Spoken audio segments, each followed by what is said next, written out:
तो किसी वलय की जो है ना त्रिज्या बताया गया है, एक है 23, एक है 21। तो ये दोनों है। तो वलय क्या होता है कि ये गोल होता है, गोल आकार का होता है। और गोल आकार का है तो एक ही नहीं, डबल है, दो है। एक जो है ना अंदर से, एक बाहर से, दो है।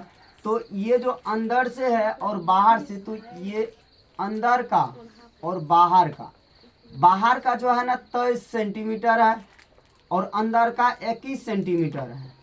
ये दोनों अलग अलग है। यहाँ पर ये कहा गया उस वलय का क्षेत्रफल ज्ञात करना है। वलय का मतलब ये बल्ला का मोटाई, यही कहा गया, ये अंदर का नहीं, इस वलय का क्षेत्रफल ज्ञात करना है, बीच वाला के नहीं, ये वलय का ही। तो जिस तरह से बल्ला के आकार के जैसा है और इसी का क्षेत्रफल ज्ञात करना है, तो इसका क्षेत्रफल ज्ञात करने के लिए हमें क्या करना है। तो सबसे पहले यहाँ पर जो बताया गया जो है ना बड़ा वृत्त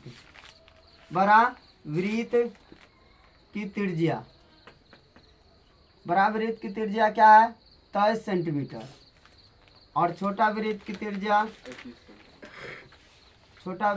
त्रिज्या जो है ना 21 सेंटीमीटर है। अब हमें क्या करना है, वलय का क्षेत्रफल ज्ञात करना है। तो वलय का क्षेत्रफल ज्ञात करने के लिए चले देखते हैं। वलय की जो है ना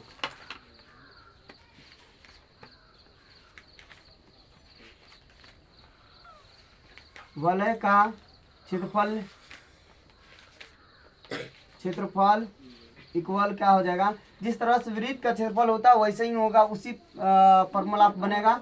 तो पाई आर स्क्वायर होता है, लेकिन यहाँ पर डबल आर है। तो डबल आर है तो क्या करना है, क्योंकि ये दो वृत्त है तो यहाँ पर ऐसे लिखना है कैपिटल आर और माइनस स्मॉल आर, इस तरह से होगा।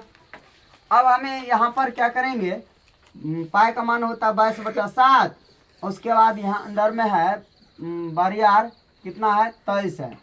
23 का जो है ना वर्ग करेंगे और फिर 21 का वर्ग करेंगे, 21 का वर्ग करके तब उसको घटाएंगे तो कितना हो जाएगा, 23 का वर्ग हो जाता है। 23 गुना 23 कितना होता है, 23 गुना 23, 3 3 9 और 2 2 4 6 6 12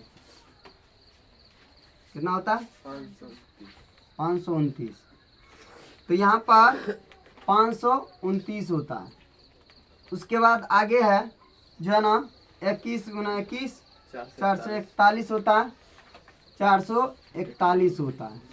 ये दोनों हुआ इस तरह से 529 और 441। 529 में से 441 घट जाएगा, कितना बचेगा वो देखेंगे। देख लेते हैं। यहाँ पर 9 में से 1 घटा 8 बचेगा, यहाँ 2 में से 4 नहीं घटेगी, 2 में से 12 में से 4 घटेगा 8 बचेगा, यहाँ पर 4 बचा, 4 में से 4 नहीं घट मतलब 0 हो जाएगा। तो अब इस तरह से इतना हुआ। अब क्या करें, इसको दोनों को गुना करेंगे, यानी यहाँ पर हो गया 88।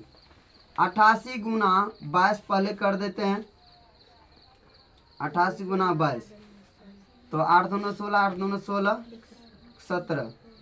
तो इस तरह से लिख सकते हैं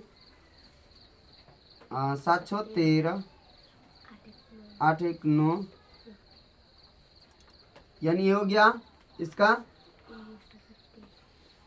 1936/7 ये रहा। अब यहाँ पर 7 से हम भागा दे सकते हैं, 7 से भागा दे देंगे, कितना होता है वो देखेंगे। 7 दूना 14 बचेगा, 7 दूना 14 बचेगा 5, 7 चौका 8 7 45 42 42 49 7 7 49, 53 में से 49 घट जाए तो कितना बचेगा, 4 ना 4 बचेगा, 7 चौका 8 7 45 42 7 6 का 42 4 बचेगा। फिर जो है ना 7 7 5 35,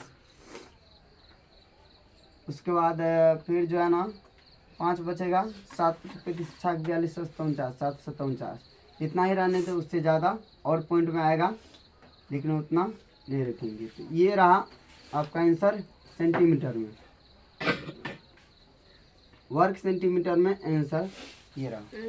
पूरा जी पूरा है। कोई दिक्कत नहीं? इसमें सारे दो ये बनेंगे।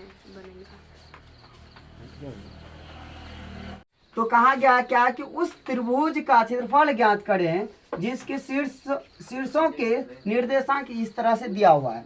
निर्देशांक ये है, शीर्षों का निर्देशांक पढ़ने का मतलब ये त्रिभुज जो है, त्रिभुज का शीर्ष, ये शीर्ष मतलब कौन होता है, ए बी सी शीर्ष है। और ये पहला शीर्ष जैसे भी हो, तो यहाँ पर पहला मान लेते हैं, यहाँ पर पहला शीर्ष हो गया, ये दूसरा शीर्ष हो गया 3 - 5, उसके बाद ये तीसरा शीर्ष हो गया 5 2। तो 3 शीर्ष है, तीनों शीर्ष से हमें क्षेत्रफल ज्ञात करना है। तो हमें क्या करना है, यहाँ पर त्रिभुज का क्षेत्रफल, पहले बिंदु से त्रिभुज के क्षेत्रफल निकालना है। तो जब भी बिंदु वाला त्रिभुज के क्षेत्रफल होता है तो अलग फॉर्मूला होता है, त्रिभुज का क्षेत्रफल। तो इसका फॉर्मूला होता है 1/2। यहाँ पर भी वही होता है, लेकिन जो है ना 1/2 उसमें भी होता है, लेकिन यहाँ पर कुछ अलग होता है। तो यहाँ पर x1 जो है ना x1 y2 - y3 इस तरह से होता है।